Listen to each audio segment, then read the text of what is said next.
அனைவருக்கும் வணக்கம். கிருஷோபா அகாடமிலேருந்து நான் உங்கள் ராஜு. ஓகே, இந்த வீடியோ பதிவில் நம்ம என்ன பார்க்க போகிறோம் அப்படின்னா, சிலபஸில் திருக்குறள் பேஸ் பண்ணி வர்ற 2 அதிகாரம், ஒன்று கல்வி அப்படிங்கிற ஒரு அதிகாரத்தையும் அதனுடைய விளக்கத்தையும் பார்க்க போகிறோம். ப்ளஸ் ஈகை அப்படிங்கிற ஒரு அதிகாரத்தோட விளக்கத்தையும் பார்க்க போகிறோம். வள்ளுவர் கல்வியை பற்றி என்ன சொல்லியிருக்காரு அப்படின்னா, கல்வி அறிவு உள்ளவங்களையும் கல்வி அறிவு இல்லாதவங்களுக்கும் என்ன பயனடைவாங்க, கல்வி அறிவு ஒருத்தன் பெற்றுட்டானா அவன் என்ன அறிவடைவான், கல்வி அறிவு இல்லாதவன் என்னென்ன இன்னல்களை சந்திப்பான் அப்படிங்கிற ஒரு விஷயத்தெல்லாம் ஒவ்வொரு திருக்குறளையும் விளக்கியிருக்காரு. சரிங்களா? நம்ம ஒவ்வொரு குறளாக ஒவ்வொன்றா பார்ப்போம். கல்வி அப்படிங்கிற அதிகாரத்தில் ஃபஸ்ட்டு குறள் பார்த்திங்கன்னா, கற்க கசடர கற்பவை கற்றபின் நிற்க அதற்கு தக அப்படின்ட்டு சொல்லியிருக்காரு. இதில் கசடர அப்படின்னா குற்றம் இல்லாமல், தவறு இல்லாமல், பிழை இல்லாமல் அப்படிங்கிற பொருளை தரும். சரிங்களா? தக அப்படின்னா அதுக்கு தகுந்தபடி அப்படிங்கிற மீனிங்கு. சரிங்களா? இதில் என்ன விளக்கத்தை சொல்லியிருக்காரு அப்படின்னா, அதாவது நல்ல நூல்களை குற்றம் இல்லாமல், தப்பு இல்லாமல், குறை இல்லாமல் கற்றுக்கோங்க. அப்படி கற்றுக்கிறது மட்டும் இல்லாமல் அதன்படி வாழவும் செய்யணும், அதன்படி நடந்துக்கவும் செய்யணும் அப்படின்ட்டு சொல்லியிருக்காரு. ஃபார் எக்ஸாம்பிள் நம்ம ட்ரெயின்லேயே போயிட்டுருக்கோம், நிறைய புக்ஸு திடீர்னு பார்த்தா 30 நாட்களில் ஆங்கிலம் கற்பது எப்படி அப்படின்ட்டு புக்கு கொடுப்பாங்க, வாங்குகிறோம். ஆனால் படிக்கிறோம், அதன்படி நடந்தால் தான் அதுக்கு நமக்கு ஈஸியாக இருக்கும். அந்த மாதிரி தான் ஒரு புக்கை படிக்கிறது மட்டும் இல்லை, அதில் உள்ள நல்ல வழியை அதன்படி நடந்துக்கணும் அப்படிங்கிறதான் வள்ளுவர் விளக்கியிருக்கார்.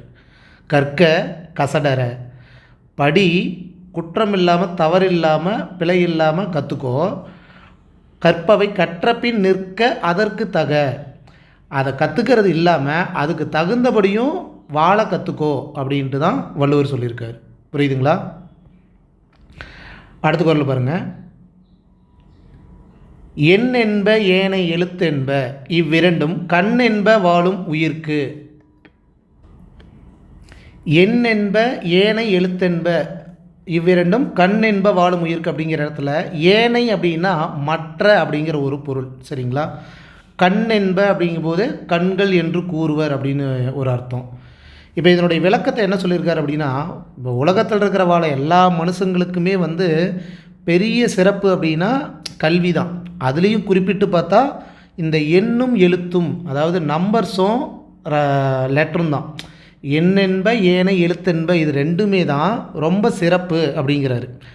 அதை எதோட ஒப்பிட்டிருக்காரு அப்படின்னா, நம்ம 2 கண்களுக்கு ஒப்பிட்டிருக்காரு. அதாவது உயிர்கள் வாழும் மாந்தர்களுக்கு சிறப்பை தருவது இந்த எண்ணும் எழுத்தும் தான். இந்த இரண்டும் பார்த்திங்கன்னா நம்ம 2 கண்களை போன்றது அப்படின்ட்டு சொல்லியிருக்காரு. புரியுதுங்களா?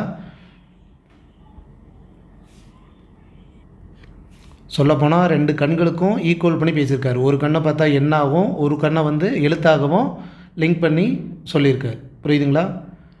அடுத்த குறள் பாருங்கள். கண்ணுடையர் என்பவர் கற்றூர் முகத்திரண்டு புண்ணுடையர் கல்லாதவர். வள்ளுவர் என்ன சொல்லியிருக்காரு இந்த திருக்குறளில், அதாவது கல்வி கற்றுக்கிறாங்கல்ல, படிக்கிறாங்கல்ல, அவங்க மூஞ்சில் இருக்கிறது தான் கண். கல்வி அறிவு இல்லாத முகத்தில் இருக்கிறது கண்ணே இல்லை அப்படின்ட்டு சொல்கிறாரு. கண்ணுடையர் என்பவர் கற்றூர், கல்வி அறிவு உள்ளவ முகத்தில் இருக்கிறது தான் கண். அதாவது கல்வி அறிவு இல்லாதவன் முகத்தில் இருக்கிறது கண்ணே இல்லை, அதுக்கு பேர் புண்ணு அப்படின்ட்டு அப்பயே சொல்லிட்டு போயிருக்கிறார். புரியுதுங்களா? கண்ணுடையவர் என்பவர் கற்றூர், கண்கள் உடையவர்கள் என்பவர் அதாவது கற்றவர்கள் ஆவார் அப்படின்ட்டு. அப்போ கல்லாதவர்கள் என்ன சொல்லியிருக்காரு, அந்த முகத்தில் இருக்கிற 2 கண்ணும் புண்ணு அப்படின்ட்டு சொல்லியிருக்காரு. கல்வி அறிவு இல்லாதவங்களோட முகத்தில் இருக்கிற 2 கண்ணையும் புண்ணு, அது கண்ணே இல்லை அப்படின்ட்டு விளக்கியிருக்கார். புரியுதுங்களா? அடுத்தது, உவப்ப தலை கூடி உள்ள பிரிதல் அனைத்தே புலவர் தொழில். உவப்ப தலை கூடி உள்ள பிரிதல் அனைத்தே புலவர் தொழில் அப்படின்னா, இப்போ நாமளே படிச்சுட்ருக்கோம், நம்ம ஃப்ரெண்ட்ஸ் எல்லாம் அங்கேயும் இங்கேயும் செட்டில் ஆயிடுவாங்க. திடீர்னு ஒரு ஃபங்க்ஷனில் மீட் பண்ணுறோம், இல்லை நம்ம கூட படித்த ஒரு டீச்சரோ அந்த ஃபங்க்ஷனில் அட்டன் பண்ணும்போது எவ்வளோ பெரிய சந்தோஷம் இருக்கும். அந்த சந்தோஷம் பார்க்கும்போது பேசும்போது ரொம்ப சந்தோஷமாக இருக்கும். அதே அந்த ஃபங்க்ஷன் முடியும் போது கொஞ்சம் ஃபீலோடய வரும்ல.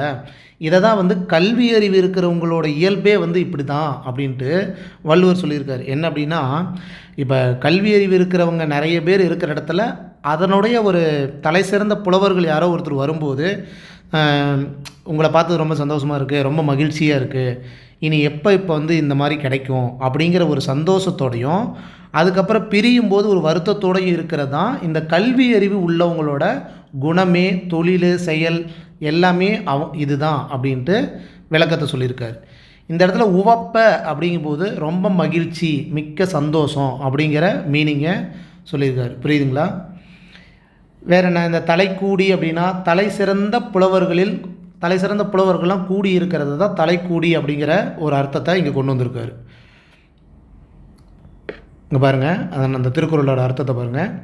கூடியிருந்து மகிழ்வதும் பிரிவதை நினைத்து வருந்துவதும் கற்றவர்களோட ஒரு இயல்பு அப்படிங்கிறதான் இந்த திருக்குறளோட ஒரு அர்த்தம். சரிங்களா? அடுத்த குறள் பாருங்கள். உடையார் முன் இல்லார் போல் ஏக்கற்றும் கற்றார் கடையரே கல்லாதவர். அதாவது ஒருத்தர் ரொம்ப வசதியாக இருக்கிறான்னு வைங்களேன், பணம் நிறையா இருக்குன்னு வைங்க, பணம் இல்லாதவன் என்ன பண்ணுவான், அவங்ககிட்ட தான் போய் கையேந்தி நிற்பான். இந்த மாதிரி கை கட்டி வந்து எனக்கு கொஞ்சம் ஹெல்ப் பண்ணு அப்படிங்கிற மாதிரி.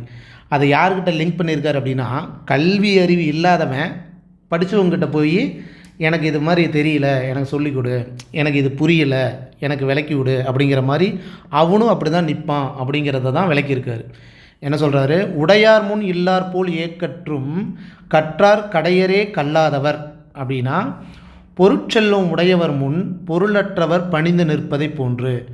செல்வம் இருக்கிறவங்கிட்ட காசு இல்லாதவன் போய் கை கட்டி நிற்கிற மாதிரி, கல்வி அறிவு உள்ளவங்கிட்ட கல்வி அறிவு இல்லாதவன் அப்படி தான் பணிந்து நிற்பான் அப்படிங்கிறது தான் இதனுடைய அர்த்தமே. புரியுதுங்களா? இந்த இடத்துல பார்த்திங்கன்னா, ஏக்கற்றும் அப்படிங்கிற ஒரு சொல்லோட பொருள் பார்த்திங்கன்னா தாழ்ந்து நிற்கும், தாழ்ந்து நிற்பான் அப்படிங்கிற மாதிரி. கல்லாதவர்னா கல்வி அறிவு இல்லாதவர் அப்படின்ட்டு. கடையரே அப்படின்னா தாழ்ந்து நிற்பவரே அப்படின்ட்டு அர்த்தம். புரியுதுங்களா? அடுத்த குறள்.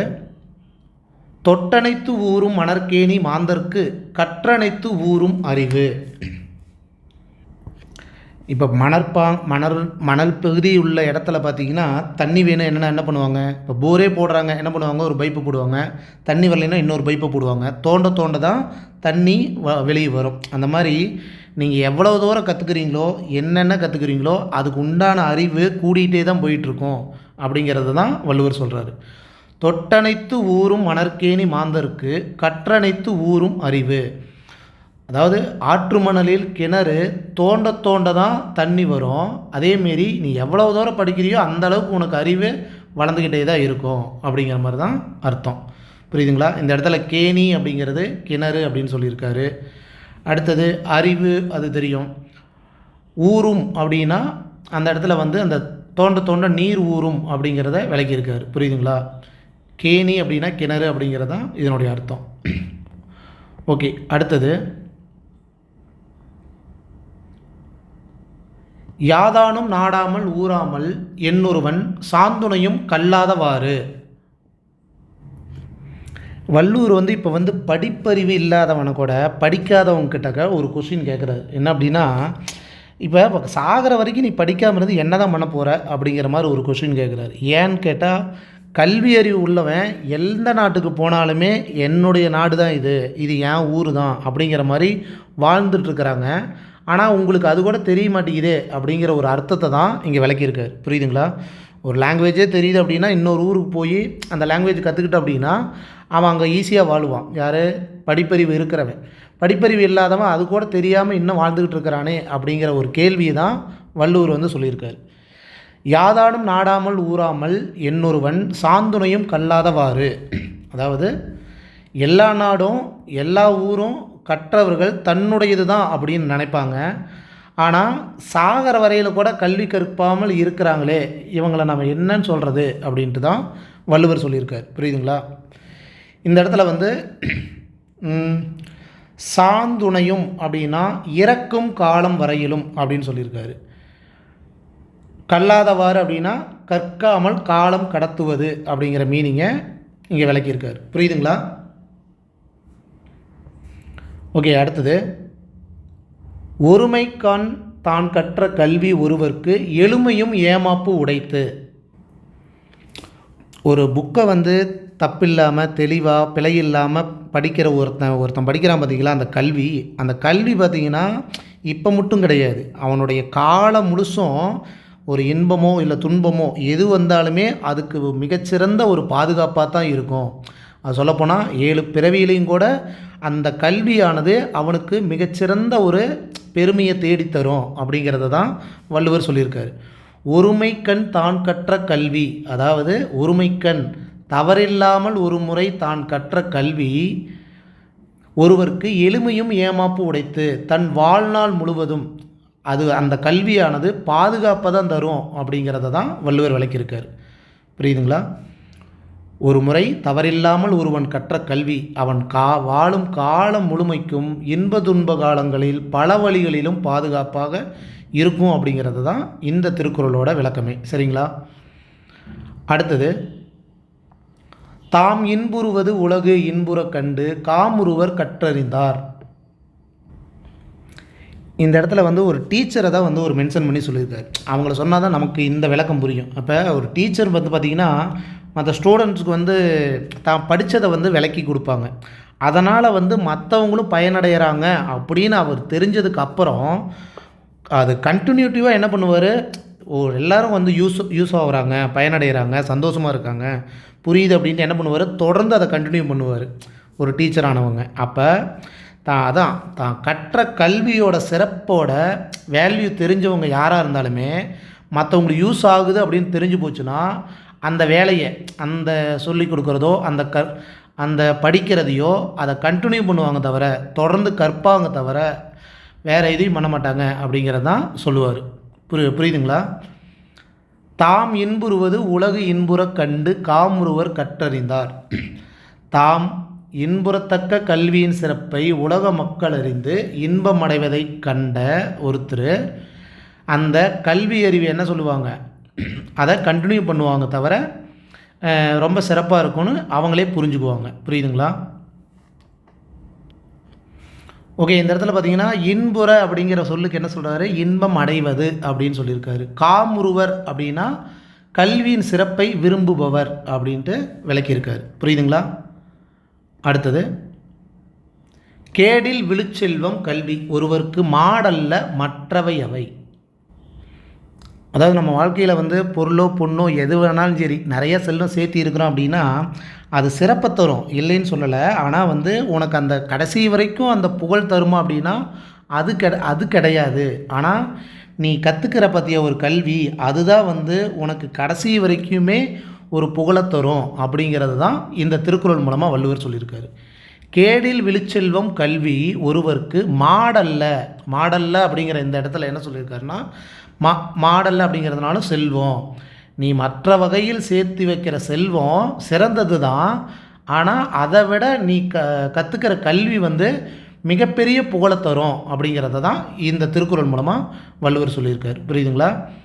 ஒருவனுக்கு வாழ்க்கையில் வளம் குன்றாத புகழை தருவது கல்வி செல்லும், மற்ற வழியில் தேடிய செல்வம் எல்லாம் காலத்திற்கு தகுந்த சிறப்பை தரும் என்றாலும் நீடித்த புகழை தருவது என்னவோ கல்வி தான் அப்படின்ட்டு சொல்லியிருக்கார். புரியுதுங்களா?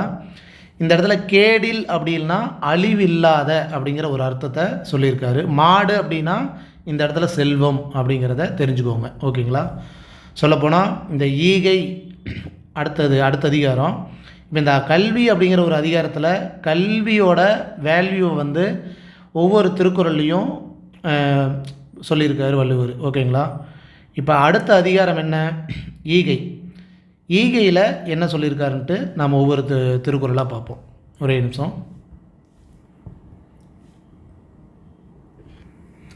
ஓகே, ஈகை அப்படின்னு வள்ளுவர் என்ன சொல்லியிருக்காரு அப்படின்னா, அதாவது எதுவுமே இல்லாதவங்களுக்கு நாம் கொடுக்குற பொண்ணோ பொருளோ அந்த மாதிரி இருக்கிறது தான் ஈகை அப்படின்ட்டு வள்ளுவர் சொல்லியிருக்காரு. அதனால் ஒவ்வொரு திருக்குறளில் என்னென்ன விளக்கத்தை சொல்கிறாரு நம்ம ஒவ்வொன்றா பார்ப்போம்.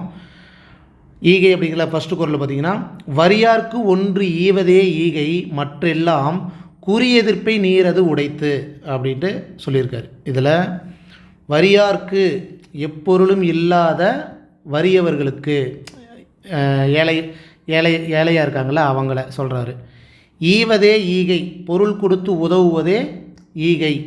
மற்றெல்லாம் குறி எதிர்ப்பை எதிர்பார்த்து செய்யக்கூடிய ஒரு ஈகை அப்படிங்கிற மாதிரி சொல்கிறாரு. நீரது அப்படின்னா இந்த இடத்துல தன்மை அப்படின்னு சொல்லியிருக்காரு. சரி, ஓகே. இந்த திருக்குறளுக்கு உண்டான விளக்கத்தை பார்ப்போம். வரியார்க்கு ஒன்று ஈவதே ஈகை, மற்றெல்லாம் குறி எதிர்ப்பை நீரது உடைத்து அப்படின்னா, இதுக்கு ஒரு உதாரணம் எடுத்துக்கிட்டால், இப்போ விஜயகாந்தே, கேப்டன் விஜயகாந்தே இருக்காருன்னு வைங்களேன். இப்போ இல்லைனாலுமே வந்து சோறு இல்லாதவங்களுக்கு, ஏழை எளியவங்களுக்கு என்ன பண்ணுறாங்க, டெய்லியுமே வந்து அன்னதானம் மாதிரி போட்டுட்ருக்குறார். அப்படி அந்த அவருடைய சமாதியில். கரெக்டுங்களா? இப்போ இது எலெக்ஷன் டைமில் பார்த்திங்கன்னா எல்லோரும் என்ன சொல்லுவாங்க, ஒரு 2000 தரேன், 1000 தரேன்னு ஒவ்வொரு கட்சிக்காரங்களும் கொடுப்பாங்க. எதுக்கு? நான் 1000 2000 தரேன் ஒவ்வொரு ஓட்டுக்கும், நீ என் கட்சிக்கு ஓட்டு போடு அப்படின்ட்டு எதிர்பார்த்து கொடுக்கறது. அதுக்கு பேர் ஈகை இல்லை. இல்லாதவங்களுக்கு கொடுக்கறது தான் ஈகை அப்படிங்கிறது தான் வள்ளுவர் வந்து சொல்லியிருக்காரு. புரியுதுங்களா? அடுத்த திருக்குறள் பார்ப்போம். நல்லாறு எனினும் கொளல் தீது, மேல் உலகம் இல் எனினும் ஈதலே நன்று. இப்போ பார்த்திங்கன்னா, இப்போ ஒரு 2 பேர் இருக்கிறாங்கன்னு வச்சுக்கோங்களேன், ஃப்ரெண்ட்ஸு. ஒருத்தன் வந்து பண வசதி இல்லாமல் இருக்கிறான். இருந்தாலும் பணம் இருக்கிற ஒருத்தங்கிட்ட போய் வந்து, டே எனக்கு இந்த மாதிரி பிரச்சனை இருக்குது, நீ வந்து எனக்கு ஹெல்ப் பண்ணால் கொஞ்சம் பரவாயில்ல, சந்தோஷமாக இருக்கும் அப்படின்ட்டு அப்படி கேட்டு வாங்குறான். பார்த்தீங்களா? அது நல்லதே இருந்தாலுமே அது வந்து நல்ல விஷயம் கிடையாது அப்படின்னு ஒன்று சொல்லிவிட்டு, வள்ளுவர் இன்னொன்று என்ன சொல்கிறார் அப்படின்னா, ஏன்டா இப்போ எல்லாத்தையும் நீ கொடுத்துட்ருக்கிறியே, அப்புறம் உனக்குன்னு என்னடா வரப்போகுது, என்னடா இருக்க போகுதுன்னு அவங்க வீட்டில் திட்டுறாங்கன்னு வைங்களேன்.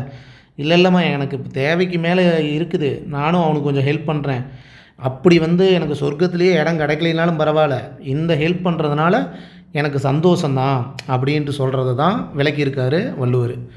புரியுதுங்களா? இந்த விளக்கத்தை பாருங்கள். நல்லாறு எனினும் கொளல் தீது, மேல் உலகம் இல் எனினும் ஈதலே நன்று. இல்லாதவன் கேட்டு பெறுதல் நன்றானாலும் நல்லதல்ல.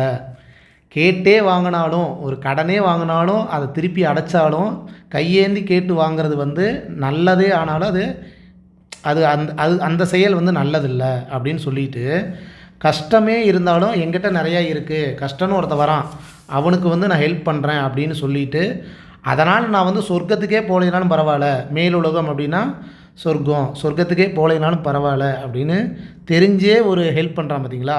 அதைத்தான் வந்து ஈதல். அந்த ஈதலானது மிகச்சிறந்த சந்தோஷத்தையும் சிறப்பையும் தரும் அப்படின்ட்டு வள்ளுவர் சொல்லியிருக்கார். ஓகேங்களா? இந்த இடத்துல நல்லாறு அப்படின்னா நல்வழி அப்படின்னு அர்த்தம். ஈதல்னால் தெரியும், இல்லாதவர்களுக்கு கொடுப்பது, அப்படி தான் ஈதல். மேல் உலகம் அப்படின்ட்டு வறியவர் உலகம்னு சொல்லுவாங்க, இல்லைன்னா சொர்க்கம் அப்படின்ட்டு சொல்லுவாங்க. சரிங்களா? தீது அப்படின்னா தீதானது தான், வேறு ஒன்றும் இல்லை. சரிங்களா? அடுத்த குறள். இளன் எனும் எவ்வம் உரையாமை ஈதல், குலன் உடையான் கண்ணே உல. அதாவது இந்த திருக்குறளில் வள்ளுவர் என்ன சொல்லியிருக்காரு அப்படின்னா, 2 விஷயத்த சொல்லியிருக்காரு. அதாவது இப்போ ஒரு கஷ்டம் எனக்கு அப்படின்ட்டு வச்சுக்கோங்களேன், நான் வந்து மற்றவங்கக்கிட்ட இப்போ காசு கேட்கலாமா வேணாமா, கேட்டால் எதாவது நினைப்பானா, இல்லை அப்படி கேட்கணுமா பார்த்துக்கலாம் அப்படின்ட்டு ஒரு விஷயத்தை மறைச்சி அந்த கஷ்டத்தையும் நம்ம அப்படியே தாண்டிக்கலாம் அப்படிங்கிற ஒரு ரகம். இன்னொன்று வந்து அப்படி ஒருத்த கஷ்டத்தில் இருக்கிறான்னு நமக்கு தெரிஞ்சும் அவங்ககிட்ட நம்ம சொல்லி காட்டாமல் அவனுக்கு ஹெல்ப் பண்ணுற பார்த்தீங்களா? இந்த 2 ரகமும் யாருக்கிட்ட இருக்கும் அப்படின்னா, நல்ல குடியில் பிறந்தவன் இடத்துல தான் இந்த குணம் இருக்கும் அப்படின்ட்டு வள்ளுவர் சொல்லியிருக்காரு. நல்ல குடி அப்படின்னா ஒரு நல்ல குடும்பத்தில் இருக்கிற இடத்துல இருக்கிற ஒரு குணத்துக்கிட்ட தான் இந்த குணமே இருக்கும் அப்படின்ட்டு வள்ளுவர் சொல்லியிருக்காரு. புரியுதுங்களா?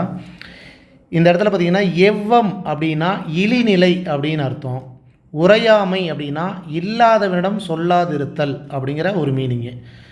குலன் அப்படிங்கிற இடத்துல என்ன சொல்லியிருக்காரு, நற்குடி, நல்ல குடும்பம் அப்படிங்கிறது தான். ஓகேங்களா? உலனா உள்ளதாகும். இளன் எனும் எவ்வம் உரையாமை ஈதல், குலன் உடையான் கண்ணே உல அப்படிங்கிற திருக்குறளுக்கு உண்டான விளக்கம் பாருங்கள். எப்பொருளும் இல்லை என்ற இழிவான சொல்லை யாரிடமும் சொல்லக்கூடாது, வறுமையுற்றோருக்கு வழங்குவதே நற்குடி சிறப்பாகும் அப்படிங்கிற அர்த்தத்தை சொல்கிறார். புரியுதுங்களா? அடுத்தது, இன்னாது இறக்கப்படுதல் இறந்தவர் இன்முகம் காணும் அளவு. இப்போ இந்த இடத்துல பார்த்திங்கன்னா ஒரு 2 பேர் ஃப்ரெண்ட்ஸ்னு வச்சுக்கோங்களேன். ரொம்ப நாளுக்கு அப்புறம் மீட் பண்ணுறாங்க. அதில் வந்து ஒருத்தன் கொஞ்சம் நல்லா இருக்கான், ஒருத்தன் வந்து கொஞ்சம் காசு பணம் இல்லாமல் இருக்கிறான். ஆனால் அவங்க 2 பேர் மீட் பண்ணும்போது அவன் வந்து என்ன கேட்குறான், எனக்கு கொஞ்சம் சிரமமாக இருக்குது, எனக்கு கொஞ்சம் ஹெல்ப் பண்ணினா பரவாயில்ல அப்படின்னு சொல்லும்போது அவன் பார்த்தோன்னே ஷாக் ஆயிடுறான்.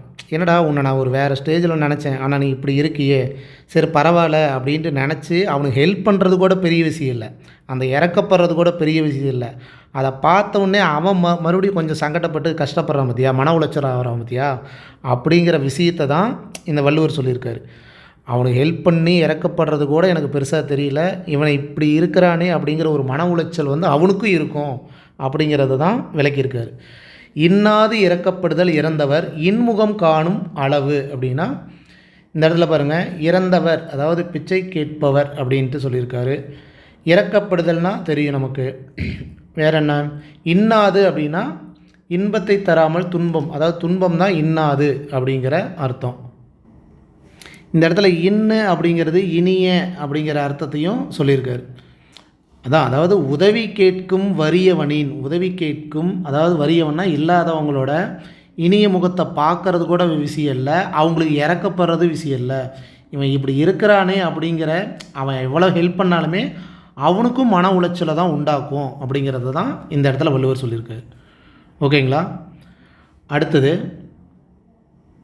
ஆற்றுவார் ஆற்றல் பசியாற்றல், அப்பசியை மாற்றுவார் ஆற்றலின் பின். இந்த திருக்குறளுக்கு ஒரு சின்ன உதாரணம் பாருங்கள். ஒரு 2 ஃப்ரெண்ட்ஸ்னு வச்சுக்கோங்களேன். இப்போ ரேவதி மாலதின்னு வச்சுக்கோங்க. இப்போ ரேவதி என்ன சொல்கிறா அப்படின்னா, மாலதிக்கிட்ட இன்றைக்கி வந்து கிருத்திகை, இன்றைக்கி வந்து ஒரு ஏதோ ஒரு நாள், ஒரு சிறப்பான நாள் அப்படின்னு சொல்லிவிட்டு இன்றைக்கி நான் வந்து விரதம் இருக்கிறேன் அப்படிங்கிற. அப்படி மாலதி என்னங்கிற அப்படி இன்றைக்கி என் பிள்ளைக்கு பிறந்த நாள், எங்கள் அப்பா இறந்த நாள், அந்த மாதிரி எதையோ ஒன்று சொல்லிவிட்டு யாரும் இல்லாதவங்களுக்கு ஒரு அனாதாசிரமங்களுக்கு போய் ஒரு 4 சாப்பாடு நான் வாங்கி கொடுக்குறேன் அப்படிங்கிறாரு.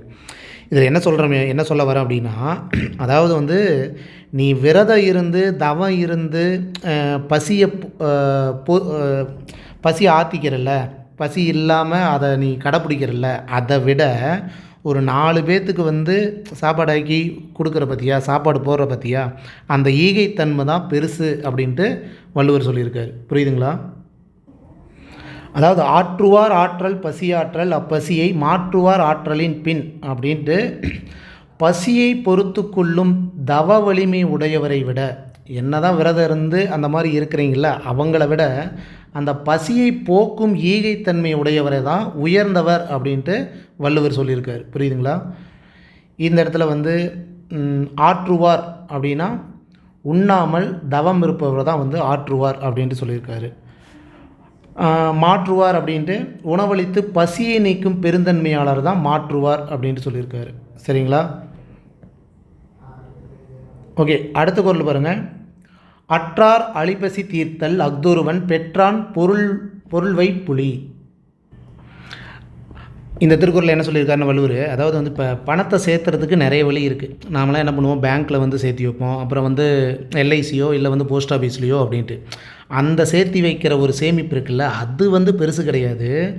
ஒரு பசியோடு இருக்கிறவனை பசியை போக்கி அவனுக்கு ஒரு ஹெல்ப் பண்ணுறீங்கள, அதுதான் வந்து பொருள் பெற்றவனுக்கு பொருள் சேமிக்கும் சிறந்த இடம் அப்படின்ட்டு லிங்க் பண்ணி சொல்லியிருக்காரு. புரியுதுங்களா. அற்றார் அழிபசி தீர்த்தல் அஃதொருவன் பெற்றான் பொருள்வை புலி அப்படின்ட்டு சொல்லியிருக்காரு.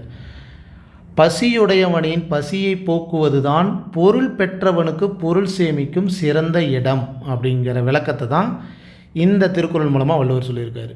இதில் பாருங்கள், அழிப்பசி அப்படின்னா அளவு கடந்த பசி அப்படின்ட்டு அர்த்தத்தை சொல்லியிருக்காரு. வைப்புலி அப்படின்னா நிலையான வைப்புக்கு ஏற்ற இடம், அதாவது சேமிப்புக்கு ஏற்ற இடம் அப்படிங்கிறது தான் வைப்புலி அப்படின்னு சொல்லியிருக்காரு. ஓகேங்களா. அற்றார் அப்படின்னா என்ன சொல்லுவோம், எந்த பொருளும் இல்லாதவரை தான் அற்றார் அப்படிங்கிறது மீனிங்க. சரிங்களா. அடுத்தது, பாத்துன் மறி இயவனை பசி என்னும் தீப்பினி தீண்டல் அரிது. ஒன்றும் இல்லைங்க, இதில் வந்து இப்போ அதாவது நம்மக்கிட்ட நிறையா சாப்பிட்றதுக்கு நிறையா இருக்குது அப்படின்னா பக்கத்தில் நிறையா இருக்காங்கன்னு வச்சுக்கோங்களேன், அவங்களுக்கும் கொடுத்துட்டு கடைசியாக நம்ம திங்கிறாங்க பார்த்திங்களா. சொல்லப்போனால் வீட்டில் அம்மா எல்லாமே அப்படி தானே, எல்லாத்துக்கும் சோறு போட்டதுக்கு அப்புறம் கடைசியாக இருக்கிறது திம்பாங்க. அந்த மாதிரி குணம் இருக்கிறவங்கக்கிட்ட வந்து பசி அப்படிங்கிற ஒரு நோய் கூட எட்டியும் பார்க்காது தொட்டும் பார்க்காது அப்படிங்கிறத வள்ளுவர் சொல்லியிருக்காரு. பலருக்கும், அதாவது பாத்துன் மறியவனை பசி என்னும் தீப்பினி தீண்டல் அரிது. தனக்கு இருக்கும் உணவை பலருக்கும் பகுத்து கொடுத்து உண்பவனை அந்த பசிப்பினி, பிணினா இந்த இடத்துல நோய், அந்த பசிப்பினி அப்படிங்கிற ஒரு நோய் வந்து தீண்டாது தொற்றாது அப்படிங்கிறது, எட்டியோட பார்க்காது அப்படிங்கிறதான் இங்கே வள்ளுவர் சொல்லியிருக்காரு. இந்த இடத்துல பாருங்கள், தீப்பினி அப்படின்னா கொடிய நோய் அப்படிங்கிறது அர்த்தம். பிணினா நோய் அப்படின்ட்டு. அடுத்தது ஊன்னா உண்ணுவது ஓகே. மறியி அப்படின்னா மறியவனை அப்படின்னா பழக்கமாக கொண்டவனை அப்படிங்கிற அர்த்தத்தை வள்ளுவர் கொண்டு வந்திருக்கார். ஓகேங்களா. அடுத்தது, ஈத்துவக்கும் இன்பம் அறியார் கொள் தாம் உடைமை வைத்திலக்கும் வன்கணவர். அதாவது வள்ளுவர் இதுக்கு எப்படி மீனிங் சொல்லியிருக்காருன்னா, இப்போ ஒருத்தன் நிறைய பொருள் சேர்த்து வச்சுருக்கிறான், நிறைய காசு வச்சுருக்கிறான்னு கூட வைங்களேன். அவன் வந்து என்ன பண்ணான்னா, யாருக்கும் எதுவுமே ஹெல்ப் பண்ணாமல் எதுவுமே பண்ணாமல் அவனே அனுபவிச்சுட்டு அவனே இது பண்ணிட்டு போகிறான். அப்புறம் செத்து போயிட்டால் கூட அதெல்லாம் வந்து அவன் கூட வருமாங்கிறது அவன் யோசிக்கவே மாட்டேங்கிறான். இதையே வந்து மற்றவங்களுக்கு கொடுத்து அவங்க அடையிற இன்பத்தை, மகிழ்ச்சியை, அதில் வர சந்தோஷத்தை ஏன் வந்து புரிஞ்சிக்க மாட்டேங்கிறான் அப்படிங்கிறத தான் வள்ளுவர் சொல்லியிருக்கார். புரியுதுங்களா. அதாவது ஈத்துவக்கும் இன்பம் அறியார் கொள் தாம் உடைமை வைத்திலக்கும் வன்கணவர் அப்படின்னா, தான் சேர்த்திருக்கும் பொருளை இழந்துவிடும் அப்படிங்கிற தெரிஞ்ச ஒருத்தன் அதை பிறருக்கு கொடுத்து மகிழ்ந்து அதனுடைய சந்தோஷத்தை ஏன் வந்து புரிஞ்சுக்க மாட்டேங்கிறாங்க அப்படிங்கிறத தான் வள்ளுவர் சொல்லியிருக்கார். புரியுதுங்களா. இந்த இடத்துல பாருங்கள், வன்கணவர் அப்படிங்கிற ஒரு சொல்லுக்கு என்ன சொல்கிறாரு, கொடுமையானவர் அப்படின்ட்டு அர்த்தம்.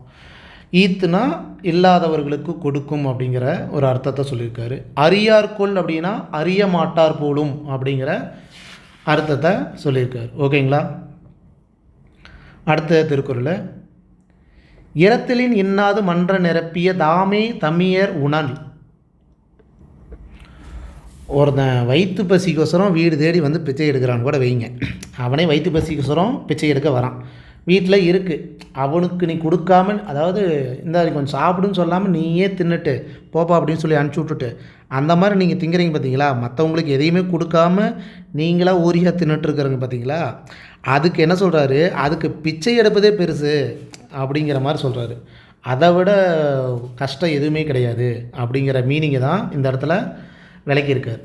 இரத்தலின் இன்னாது மன்ற நிரப்பிய தாமே தமியர் உணல் அப்படின்ட்டு, பசிக்கு பிச்சை கேட்பவனுக்கு எதுவுமே கொடுக்காம தனித்திருந்து தான் மட்டும் உண்ணுதல் பிச்சை எடுப்பதை விட கொடிய துன்பம் அப்படிங்கிறது தான் இதனுடைய அர்த்தம். புரியுதுங்களா.